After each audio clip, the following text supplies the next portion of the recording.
How many times have you wished you had done something but didn't, then wished you had?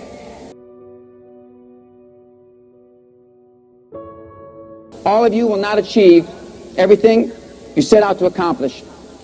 But I can guarantee you, if you don't set goals and standards for yourself early on, you will have little chance to achieve even the most rudimentary status in life. For those of you that have very definitive aspirations, such as VP of Marketing, CFO, VP of Personnel, or CEO, practice within when you're without. This means simulate the position you aspire to fill in various situations. I'm not suggesting you reinvent the wheel. I'm suggesting that you expand your horizons and use these already proven principles that have worked for many, myself included. Of these principles, two of the most difficult yet extremely effective to grasp are: act as if you had no limits to your abilities, and perhaps the most notable thing I'll say today, you must act with great enthusiasm in everything you do. If you think back, you'll be able to think of situations where the person who exhibited the can-do, positive and enthusiastic attitude got the nod or opportunity.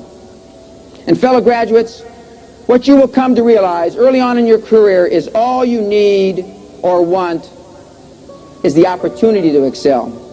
Just the opportunity, and the rest will take its natural course. How many times have you wished you had done something but didn't, then wished you had? Virtually all of us have experienced this.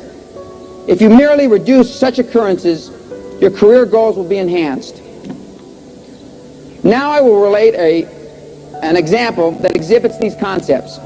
An example that is real and understandable about myself and the natural resources company I co-founded 9 years ago, of which I am still chairman and CEO. The other two co-founders who were part of my dream team, and how we reacted in our first 5 years of existence, which happened to be the most devastating period for energy companies in 50 years. Let me put the situation in perspective. After the second oil embargo in 1979, oil prices rose to $40 a barrel. In the early 80s, then plummeted to $8 a barrel by mid-1986. Our company was founded on Friday, July 13th, 1982, with $820, a phone, and a leased fax machine. None of us had any real oil or energy experience to speak of, least of all me.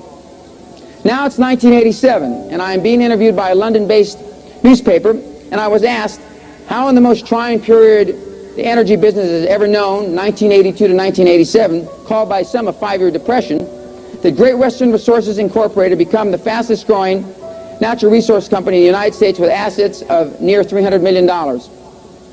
I thought for a microsecond and fired back with as much enthusiasm as I could. We always act as if we had no limits to our abilities, and we decided not to participate in the energy depression. I told him it didn't hurt us not knowing it was the worst of times, because we had no experience, bad or good. But more importantly, we always simulated positive occurrences. We would have been surprised if we hadn't succeeded. The reporter looked stunned and went on to the next question. I tell you this story not to make light of all the tremendous hard work that it takes to become successful and fulfilled. It is not easy, but it is attainable if you have the real desire to get down and roll up your sleeves. It's like raising children. If you have the true grit to stick with it, especially during adversity, and are willing to go the extra mile in a positive and enthusiastic manner, you'll make it. I guarantee it. Another example of what I've illustrated this morning was to have a dream. I have dreamed many times of being here today, of giving this commencement speech. I believe it's because I had something that needed to be shared with you. It's my way of saying thank you, son, for all that you've done.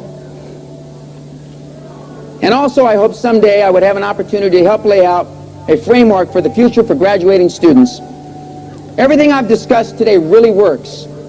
It's not theory or rhetoric. Notwithstanding I've told you to have faith in some instances, it is not faith you will be rewarded in the afterlife. It is faith that will be rewarded in this life And that's why you went to college in the first place. There is no doubt in my mind, and there should be none in yours. We have shared experiences others cannot duplicate. Remember, we are one, we are the same. We are CSUN graduates of the School of Business Administration and Economics. It is a basis for which you can build your own recipe for success. It has given me great pride and satisfaction to be with you this morning, to be here this morning as your first commencement speaker for the School of Business Administration and Economics. In closing, I'd like to read something that was written to me by my father long before I attended CSUN. The future is yours. Approach it with honesty and ambition, with a will to fight for the rights of mankind. Always balance the rights of mankind with the rights of society. Have faith in yourself and faith in people. For if you trust no one, you cannot trust yourself.